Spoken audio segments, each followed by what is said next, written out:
welcome to our 1 hour special show of the Lotus on Track Elise Trophy. We're here at Brands Hatch for a very prestigious weekend supporting the A1GP.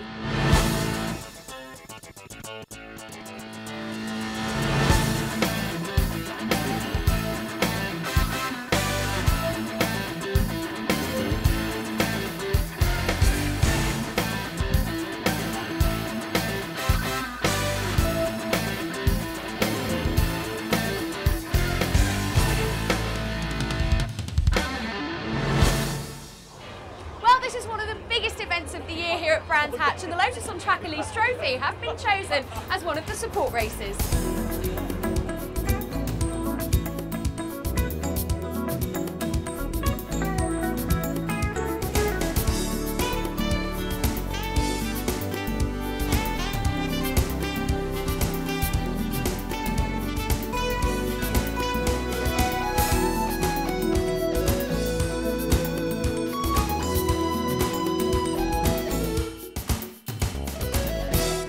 It's amazing to think that just 2 years ago the series didn't exist. Just over a year ago we started at Brands Hatch with a full grid of 32 cars. A year later we've got 44 cars on the GP circuit supporting the second biggest race meet in the UK. It's been fantastic. And you're straight out after A1, so you're going to have some pretty big crowds as well. We're hoping that a few of the crowds are going to hang around and watch us race. Fingers crossed. Today the Lotus drivers have a rare opportunity to race on the Grand Prix circuit here at Brands. To take us through one of those laps is GT driver Rob Bath. Coming across the start-finish line to start our lap of the Brands Hatch Grand Prix circuit into turn 1 at Paddock Hill Bend. Paddock Hill Bend, fast right-hand curve. The TV does the gradient no justice whatsoever, steeply downhill upon the exit. Up into turn 2, steeply uphill this time into the Druids hairpin. Turning in early to maximise our use of the grip available on the inside and a late clipping point. Turn 3 is Graham Hill Bend. Relatively fast, tricky left-hand curve, falls away on the exit. And then turn 4 is called Surtees, an uphill left-hand curve that leads onto the back straight here at Brands Hatch. Coming to Surtees now.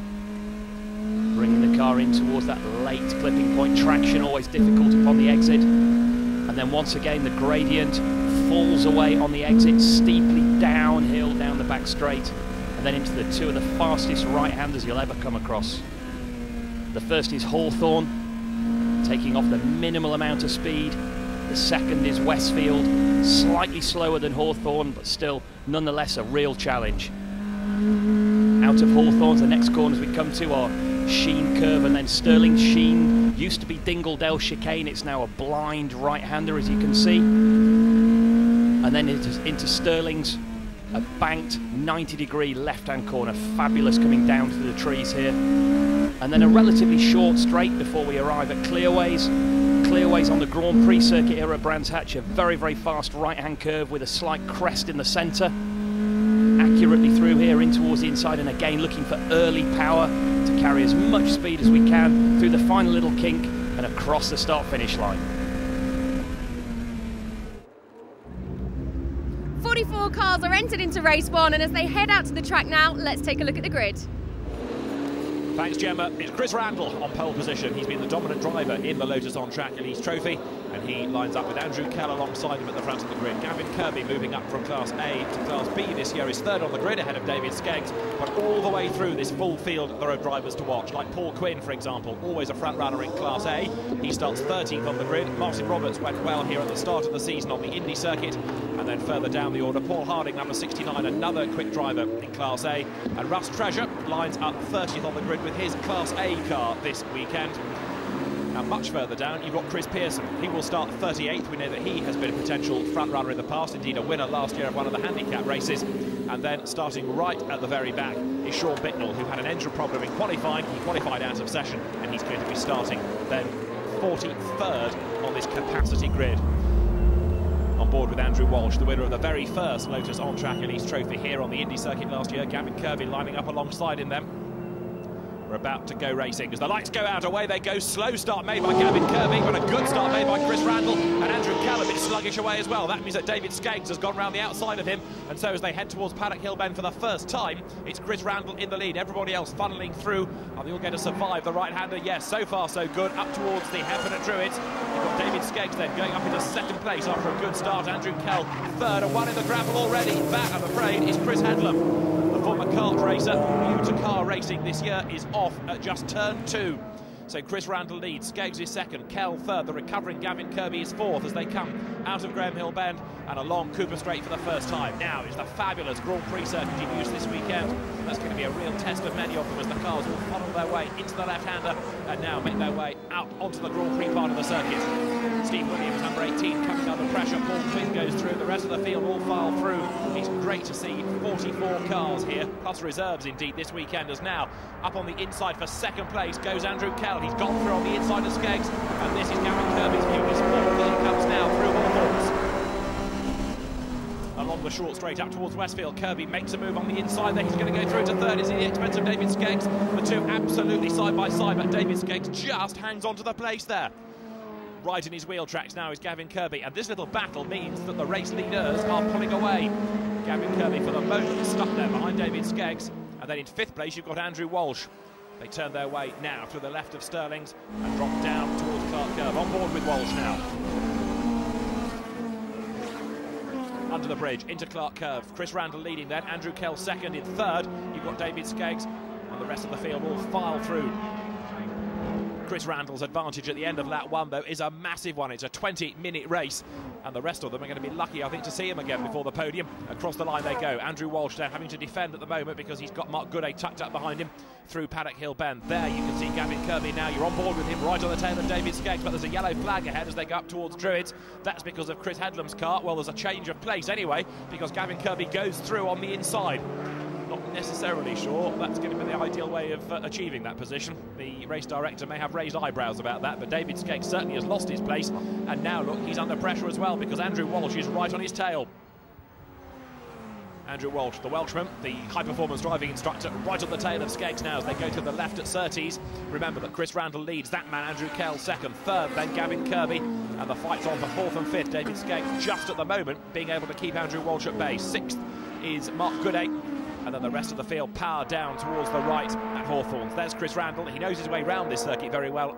He's raced not only in GT cars, he's raced in Group C, historic Group C cars around here. And so Chris Randall knows the circuit well. Here's a replay of the start. Watch Gavin Kirby on the second row of the grid, because as the lights go out, he barely gets away properly at all. He does move off the grid, but he loses places to the left and to the right, and so he's got a bit of a climb up through the field again now. In fairness to him, by the time he got to Paddock, he'd retaliated. He was alongside Steve Williams' car, but Gavin Kirby, having qualified third, not making a good start at all. And Chris Headlam, new to car racing this year, arrives at Druids far too quickly, locks up and just skates off into the gravel bed. That's the end of his race very early on, I'm afraid, and the marshals are still there trying to extricate that car from the gravel trap, so the yellow flag is still being waved. But Gavin Kirby through on the inside then to move himself ahead of David Skeggs. There may be a bit of finger wagging about all of that, but in the meantime, second, third and fourth running together now. Andrew Kell coming under pressure from Gavin Kirby, and then David Skeggs in fourth place. Now Gavin Kirby trying to attack and defend here at the same time, heading up towards the hairpin at Druids. Andrew Kell doing a very good job here, qualified well, remember, on the outside of the front row. And Gavin Kirby, one of the forces to be reckoned with last year in Class A, has moved up to Class B this year for the more powerful, more modified cars. With his 211, he's going great guns here. He's on the tail of Kell, but Chris Randall is the man that leads Class B. Unusually, this weekend, Chris Randall stepping down from Class C for the more powerful, more modified cars into Class B, but he's still dominating the race. Kell second, Kirby third, and Skeggs trying to fight back in fourth, and there's somebody off there. There's clouds of gravel and dust, and in the midst of it is Tony Verrier's car, and that is going no further. You can see he's gone a long way off at Paddock Hill Bend, and so Tony Verrier is out of the race, that's for sure. The only question mark now is as to whether the race can carry on whilst that car is moved out of harm's way, or do we need a safety car? There's the replay, big slide going into Paddock, the back comes round, off he goes into the gravel. Tony's okay, but his race is done, at least for today. There's another Lotus on-track Elise trophy here at Brands this weekend too. At number 9 is Martin Roberts, and he is in the gravel bed as well. A rather innocent expression in the open face helmet to say, oh, well, I don't know what happened. And the marshal says, come on, get out of the car. And here also you can see Martin Johnston in trouble, spinning at Hawthorns and being collected by Paul Quinn, the front-running driver in Class A, and both of those cars then off the circuit on the inside at Hawthorns. Martin Johnston getting a wheel onto the dirt, losing the car, and so both he and Quinn off the track. So the race carries on for the moment. At any rate, there's Andrew Cal in second place. In third, it's Gavin Kirby. You can see the snatch vehicle there to the left at Paddock Hill Bend, but we've now got quite a number of cars littering the circuit. It may be that the clerk of the course decides that it's time for a bit of a general sweep up here. Out of Druids, Kell to Kirby, nothing at all really, that gap now for second and third places. David Skeggs being dropped a bit in fourth, and then you've got Andrew Walsh fifth as they come downhill. The giant TV screen there relaying the action to a big crowd here at A1GP at Brands Hatch. And Andrew Kell, second, knows now that he has his work cut out to keep Gavin Kirby at bay. Kirby right on his tail, David Skeggs is there in fourth, and the safety car is on standby. Now, is that going to be deployed? Let's see, the leaders have gone through. The safety car remains at its position at the back of the pits. They're ready to join in on Cooper Straight. But as yet, it has not been sent out onto the circuit. So, one or two of the drivers seeing the yellow flags and have perhaps seen that safety car on standby as well when they last went along Cooper Straight. Is that going to be deployed? If it is, of course, it will take away Chris Randall's lead, and this will throw a lifeline to Andrew Kell. Good little battles going on lower down the order then as the Class A cars turn their way up through the hairpin at Druids. Number 73, Adam Hamilton-Fletcher, keeping at bay Mark Peasy. Right, is the safety car about to make its way onto the track? It needs to find, of course, the blue car of Chris Randall. While the safety car boards are being prepared, the yellow flags are being waved, and so it looks as though we are going to have the race suspended. The safety car is on track then, and that means that everybody bunches up behind it, and all those gaps are suddenly eradicated. Number 19 there has made great progress. That's Sean Bittnell up from the back of the grid with his 1.8 litre turbocharged 20-valved engined Exige Series 1. And Martin Roberts getting back into his car to help the marshals move that out of the gravel bed. The sweeping up to be done all around the circuit, but the action will continue here at Brands Hatch right after the break. Welcome back to Brands Hatch for the first of two races this weekend here for the Lotus on-track Elise Trophy. The cars supporting A1GP's only British round, and there's an enormous crowd here to watch the action. We've had the safety car then because of an incident that put Martin Roberts in the gravel. Chris Randall leads Andrew Kell, but the gap between the two of them has come right down, and Chris Randall slows the field down. Coming out of Clark Curve, he's going to be ready to sprint away this time. The green flag is being prepared. Randall, Kell, Gavin Kirby third, David Skeggs fourth, Andrew Walsh fifth, Mark Gooday sixth. We go racing again. There's the green flag. The car's back in business then. They're unleashed down towards Paddock Hill Bend. There's a black and orange mechanical warning flag going out for somebody. And as the cars turn their way through Paddock then, this is Randall's opportunity to build that lead once again. Kell trying to go with him in second place, but before the interruption, the gap was widening, and I suspect it's going to happen again here. Number 19 there going through, Sean Bittnell, having started 43rd on the grid, and he's not far away now from being into the top 10. It's been a great fight up through the field by Sean Bittnell, this in the Exige with the Audi turbo engine in the car. It was an engine problem in qualifying that put him to the very back, but he's absolutely scything his way through the traffic, and of course this safety car has helped him even further because it's bunched everybody up ahead of him. He doesn't have to do quite so much vigorous work now to catch the opposition. Another place about to be gained here on the inside. Look, going up towards Surtees. He moves through easily enough on the inside then. Goes ahead of Gary Broad. As off the track is Mark Peasy. Back on the track is Mark Peasy. Not a case of easy peasy, I'm afraid. He got the line wrong coming through Druids, but he's carrying on, and there's somebody else in trouble at the left-hander of Surtees. I think Paul Pattison was one of the drivers getting it wrong, and so too Simon Deacon. They've all survived, but in Class A for the road-going production-based cars, life is very fraught indeed. The majority of the drivers in the Lotus on-track Elise Trophy have come from track day background. There's relatively little previous circuit racing experience, and that's why the racing is so good, because occasionally they make mistakes and it really does become very lively indeed. Here's a replay. You can see one or two drivers getting all heroic on the inside. A big lose for Paul Pattison, and that means that cars have to go off in avoidance. Just being able to avoid him then was Simon Deacon. And from every angle the moment is covered, and there, look, getting perilously close to the gravel, indeed just putting a couple of wheels into the gravel and back onto the circuit. There is 39 Simon Deacon back into the race now. But Chris Randall is sitting pretty up front. Andrew Kell second. In third place going through it remains Gavin Kirby, and the rest of the field, those that haven't had a moment, come through. Chris Pearson, I fear, could well be the one that's being shown that black and orange mechanical warning flag. Now let's try and work out why. There's nothing immediately apparent about it. Chris Pearson, another driver who's had to work his way up from near the back of the grid. He was 38th on the grid after problems in qualifying. He turns his way through the hairpin, and Chris Pearson is really pushing in the Motorsport Elise now. his next target as they come downhill. The Class A opposition is going to be dispensed with. Yes, it is indeed, Chris Pearson. There you can see the board, and the black and orange mechanical warning flag means that within 3 laps he's going to have to be in the pit lane. Otherwise, he is going to incur the wrath of the clerk of the course. For the second time, Simon Deacon is in the wars. We saw him going off at Surtees a little while ago. Now he's had a spin at Paddock, but he gets going again, so the track is clear. The yellow flags can be withdrawn, and he's back in the race, climbing up towards Druids now. And this is what he did wrong. Comes into the corner, just runs a little bit too wide, loses the back of the car. Thankfully, everybody just able to avoid him. That was very close, though. Simon Deacon gets away unscathed, fires the engine up, carries on in the race, but Chris Pearson is not so lucky. He's had a spin at Surtees, and the car, by the look of it, is stranded on the road. Now, you're on board with Gavin Kirby, who is right on the tail of Andrew Kell, going in towards the left-hander at Stirling's. Gavin Kirby trying to stick his nose up on the inside there, but Andrew Kell is equal to the task. And Gavin Kirby looks across and sees in his mirrors that David Skeggs is still right on his tail. Going down towards Clark Curve then. Second, third and fourth is where the battle is. It's Kell, Kirby and Skeggs up over the line. And in fact, now that David Skeggs has latched onto the tail of Gavin Kirby, so that means that Kirby is defending, he's going a bit slower, and Andrew Kell is breaking away. I still don't think Andrew Kell is going to be able to do much about the leader, Chris Randall, though much the most experienced driver in the race, really. Andrew Kell, in only his second season of car racing, is leading his class, and that's going to be important to him as well. A class win would be very sweet indeed here this weekend. Kirby third then, David Skeggs fourth as they come through the hairpin and drop down once again towards the left-hander at Graham Hill Bend. The safety car for the second time in this race is being deployed. Out on track comes the safety car. The yellow flags are there, the boards are there. We don't have much time left within the 20 minutes. Now, Chris Pearson gets back on board the Motorsport Elise. You can see the recovery team is there ready to attach the tow rope and pull the car out of the way.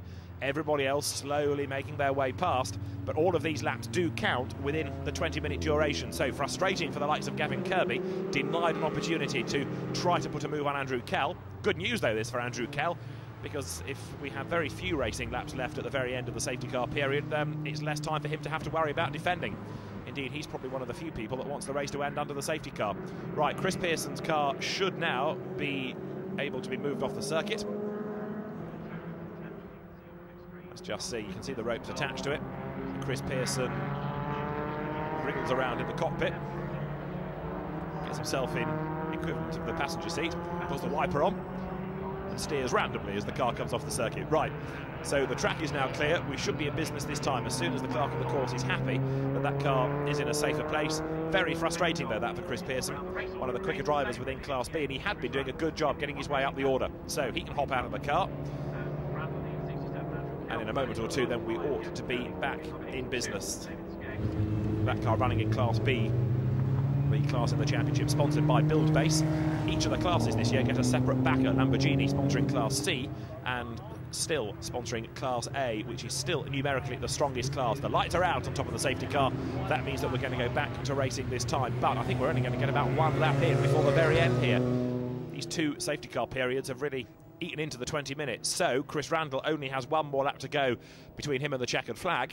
Andrew Kell, however, is going to have a rather physical last lap, I suspect, making sure that his car is wide enough to keep Gavin Kirby at bay, and Gavin Kirby has raced really well so far in this race. He's got David Skeggs behind him in fourth. The cars now then making their way down towards the right-handed Clark Curve. The safety car will peel into the pit lane, and then for one last time we're going to be back in business. Chris Randall again slows the pace a little bit as he comes through the corner, picks up the pace now. Everybody else bunched up behind him. Andrew Kell doing his best to go with him, but we know that Andrew just hasn't quite got the pace of Randall's Class B car. The green flag is waved then. The last lap of the race underway. Down towards Paddock Hill Bend they go. Now, is anybody going to be able to make a move diving into the right-hander? The leading trio have managed to break away from the rest of the field, and Chris Randall is gone, look, already. Like a scalded cat away he is. He pulls clear then of Andrew Kell in second place, and in third it's Gavin Kirby. The real battle's on for fourth. David Skeggs has got Andrew Walsh right up behind him, and then in sixth place number 78 Ben Pitch. Now he's another driver new to the series this year who's going very well indeed, running really at the same sort of pace as those with a bit more experience. So Ben Pitch will be one to watch as the season develops. Out of Druids comes the Class A fight there. Tom Chataway is involved in it, so too is number 41, Stuart Kirkbride. Half a lap to go. Chris Randall then leading in second place. Still pursuing him is Andrew Kell, and that, I'm afraid, is Mark Peasy having another moment, and this one could well be retirement for him. The race leader's about to drop down towards Hawthorns then. The final time with his first of 2 Lotus on Track Elise Trophy races of the weekend. And up front it is Chris Randall, who is looking good. He took 2 class wins here at the start of the season. He took 2 class wins at Donington as well. And so his 100% record is going to be maintained, even though he switched classes to do it. Through Westfield, the road drops away, climbing up then towards Sheen Curve, and then on towards the left at Stirlings. There's Kell second, Kirby third, Skeggs is fourth, Walsh is fifth, and Ben Pitch round 6th. As number 88, Chris Randall, looks as though he is going to be in his usual position at the end of the race. In other words, on the top step of the podium. The first of 2 races in the Lotus on Track Elise Trophy. It's a great low-cost way to go racing, and Chris Randall thinks it's fantastic as well because he keeps on winning. Out of Clark Curve he comes, checkered flag at the ready, and so Randall, still pulling away from Andrew Kell, is about to come through to take the checkered flag now to win the first race of the weekend here at Brands Hatch. Kell takes second, Kirby third, and David Skeggs fourth. Andrew Walsh comes home in 5th place. 6th goes the way of Ben Pitch. Mark Gooday will be 7th, and Sean Bicknell, up from very nearly flat last on the grid, comes home in 9th position. He started 43rd, he finishes in 9th. A great drive. Well, let's confirm the results then as they came across the line. Chris Randall the winner from Andrew Kell second, and Gavin Kirby third. 4th goes the way of David Skeggs ahead of Andrew Walsh and Ben Pitch, and then Mark Gooday and David Harvey just ahead of Sean Bicknell. Class A won by Michael Edwards, Hans Bamhart second, Paul Harding is third. Class B goes the way of Chris Randall from Gavin Kirby and David Skeggs. And in Class C, Andrew Kell victorious, Sean Bicknell second in class come the end of the race for 9th place overall. So a lively first race for the Lotus on Track Elise Trophy here at Brands Hatch. There's a second race to come this weekend. For now, though, from the top step of the podium, Chris Randall can feel very proud indeed. The race presentation's over, and a big crowd on hand, as I've been saying, to watch the action. Andrew Kell finds his fan club. But in the paddock, Emerson Fittipaldi and Tony Clements, the A1GP seat holder, are on hand to make the presentations. There aren't many championships or series that can boast that. There is a very happy-looking Emerson Fittipaldi, having enjoyed watching the racing, and the trophies being handed over to the drivers. Paul Harding, the man that finishes 3rd in Class A, for example, there, receiving his trophy. The Class B drivers then in the reverse order. David Skeggs gets his cap and his trophy from Emerson Fittipaldi, the 1972 Formula 1 World Champion when he drove for Lotus. There, Gavin Kirby taking 2nd in class. Tony Clement shakes his hand, so too does Emerson Fittipaldi. And the class won by the overall race winner, and that is Chris Randall, who will make his way to the top step of the Class B podium. And Class C won by Andrew Kell. But the real talking point, the pace of Sean Bicknell to fight his way up through the order, starting way back on the grid, 43rd, and coming home in 9th place. A great drive by Sean Bicknell, and Andrew Kell can celebrate a class win here at the end of the first of 2 races in the Lotus on Track Elise Trophy. It's a race enjoyed by everybody, and no doubt enjoyed too by Emerson Fittipaldi. Thank you very much. I know it's our turn. Emerson Fittipaldi, you're twice Formula 1 World Champion in the Lotus. How do you remember those days? I think it was a great time here in Brands Hatch, and drive for Colin Chapman. He was, I would say, the best ever design of Formula 1 car, Grand Prix car. I learned everything with Colin, with Team Lotus, and we had like 5 years of fantastic relationship together. It was great to win in the British Grand Prix in Brands Hatch, driving the John Player Special, the Lotus 72. It was fantastic. Pretty fun times then. And how does it feel to you seeing all these Lotus cars here this weekend entered? I know it's not Formula 1, but still a huge championship that's going on here. Well, I think it's great to see all the enthusiasm, you know, new talent, new people. Motor race is a great sport, and that's racing. It's wonderful. What a privilege for drivers to be presented their trophies by ex-Formula 1 and Lotus World Champion Emerson Fittipaldi. Join us after the break for race 2.